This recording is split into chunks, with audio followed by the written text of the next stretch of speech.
Hello everyone, welcome to Learn with Yasmin. আজি ভিডিঅ'ত আমি আলোচনা কৰিম ক্লাছ 12 বায়োলজিৰ চেপ্টাৰ 17 পৰিৱেশ সংক্ৰান্তীয় বিষয়সমূহ। আজিৰ আমাৰ টপিক হৈছে শব্দ প্ৰদূষণ। এই যেটো শব্দ প্ৰদূষণ আছে, শব্দ প্ৰদূষণত ভাৰতবৰ্ষত বায়ু প্ৰতিৰোধ আৰু প্ৰদূষণ নিয়ন্ত্ৰণ আইনখন 1981 চনৰ পৰা বলবৎ হয় আৰু 1987 চনত শব্দ প্ৰদূষণক বায়ু প্ৰদূষণৰ অধীনত ধৰাৰ সংশোধনী কৰা হৈছে।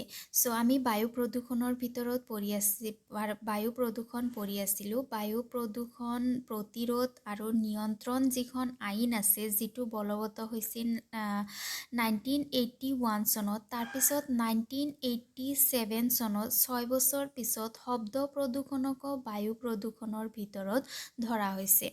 শব্দ প্ৰদূষণ মানে হৈছে কি, যেতিয়া শব্দ আমি শুনাতকৈ অকণমান বেছি হয়, অসহ্যকৰ হয়, আনডিজিয়াৰ্ড হয়, যেতিয়া অতিমাত্ৰা শব্দৰ সৃষ্টি হয় আৰু যিটো শব্দ আমাৰ কাৰণে অসহনীয় পৰিস্থিতিৰ সৃষ্টি কৰে, তাকে শব্দ প্ৰদূষণ বুলি কোৱা হয়।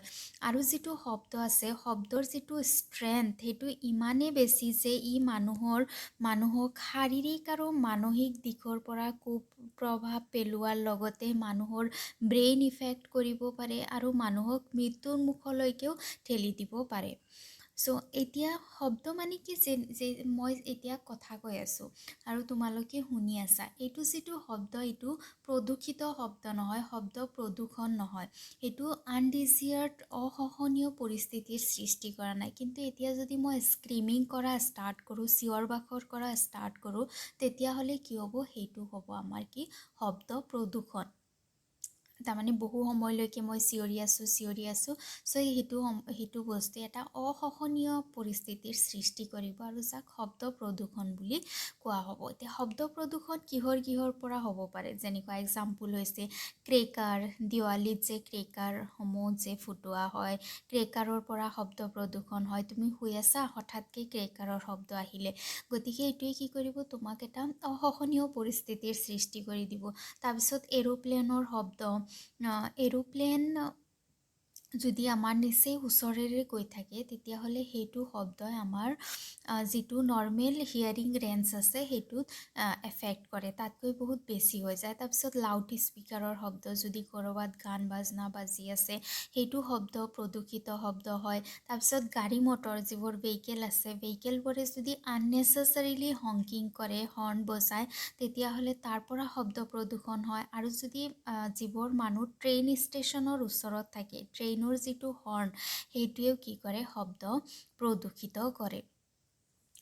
নগৰ চহৰৰ বৃদ্ধি মানে শব্দ প্ৰদূষণো বৃদ্ধি হোৱা। শব্দৰ প্ৰাবল্যই মানুহৰ অনিষ্ট কৰা ইতিমধ্যে চিহ্নিত হৈছে।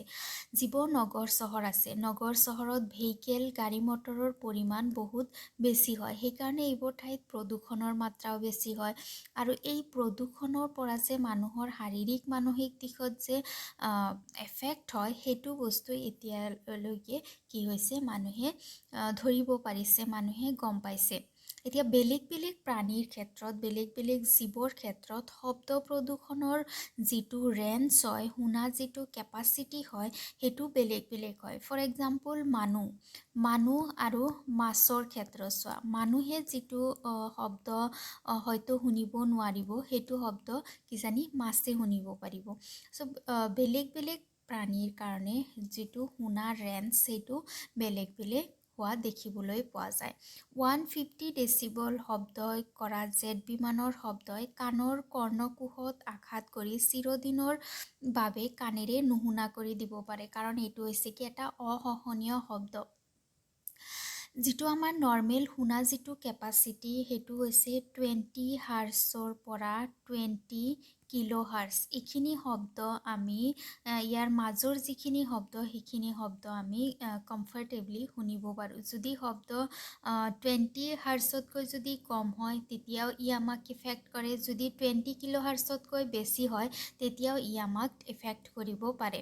আৰু যেতিয়া শব্দ অতিমাত্ৰা বাঢ়ি যায়, তেতিয়াহ'লে ই চিৰদিনৰ বাবে মানুহক কাণেৰে নুশুনা কৰি দিব পাৰে, কাৰণ কাণৰ যিটো কৰ্ণকোষ থাকে, তোমালোকে ফাৰ্ষ্ট ইয়াৰত কাণৰ ষ্ট্ৰাকচাৰত দেখিছিলা কৰ্ণকোষ, সেই কৰ্ণকোষটোত ইমান বেয়াকৈ আঘাত কৰে যে মানুহজন চিৰদিনৰ বাবে শুনা যিটো কেপাচিটি সেইটো হেৰাই পেলায়।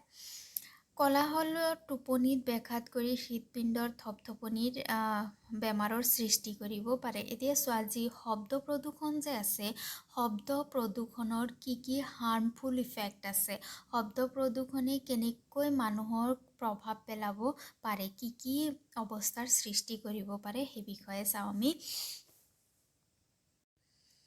প্ৰথমটো আমি পালোঁ কি শব্দ প্ৰদূষণে মানুহক চিৰদিনৰ কাৰণে শুনা যিটো কেপাচিটি আছে সেইটো কি কৰি দিব পাৰে, শেষ কৰি দিব পাৰে।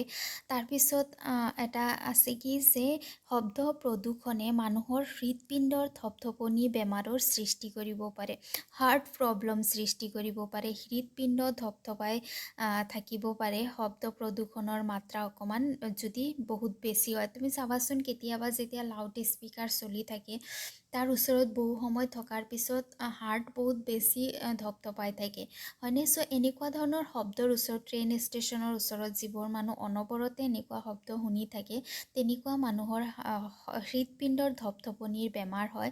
তাৰপিছত নম্বৰ 3 হৈছে হাইপাৰ টেনশ্যন। শব্দ প্ৰদূষণে মানুহৰ হাইপাৰ টেনশ্যন সৃষ্টি কৰিব পাৰে। তাৰপিছত হৈছে টোপনি নহা। নম্বৰ 4 শ্লিপলেছনেছ, একেবাৰে টোপনি নহা হ'ব পাৰে। এতিয়া টোপনি আমি যেতিয়া শুবলৈ যাওঁ ৰাতি, তেতিয়া আমি আমাৰ ওচৰে পাজৰে খিৰিকী দৰ্জা সকলো বন্ধ কৰি লাইটছ অফ কৰি পেলাই আমি শুওঁ, যাতে আমাৰ একো ডিষ্টাৰ্ব নহয়। আৰু আমি এইটোও নিবিচাৰোঁ যে আমি যিটো কোঠাত আছোঁ সেইটো কোঠাত যে কোনোবাই কথা কোৱাও আমি নিবিচাৰোঁ, ইমান পিচফুলি আমি শুবলৈ বিচাৰোঁ। চ' যদি আমি থকা ঠাইখনত শব্দ প্ৰদূষিত হৈ থাকে তেতিয়াহ'লে ই আমাৰ টোপনিৰ ক্ষতি কৰে। আৰু এজন ব্যক্তি যেতিয়া ৰাতি ভালকৈ শুব নোৱাৰে তেতিয়া ই দিনত ফ্ৰেছ ফিল নকৰে, মানুহজন এক্টিভ ফিল নকৰে যদি ৰাতি ভালকৈ শুব নোৱাৰে। তাৰপিছত আৰু এটা ক্ষতি হৈছে কি শব্দ প্ৰদূষণে মানুহৰ ষ্ট্ৰেছ লেভেল হাই কৰে, মানুহে কনচেনট্ৰেট কৰিব নোৱাৰে কোনো কামতে।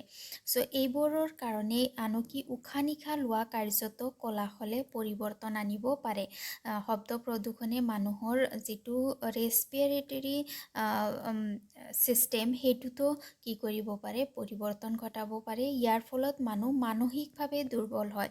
অভিয়াছলি মানুহে যেতিয়া টোপনি ভালকৈ আহিব নোৱাৰিব, হাৰ্ট থপথপাই থাকিব, অনবৰতে কাণত চাউণ্ড বাজি থাকিব, তেতিয়া মানুহজন লাহে লাহে মানসিকভাৱে দুৰ্বল হৈ পৰে।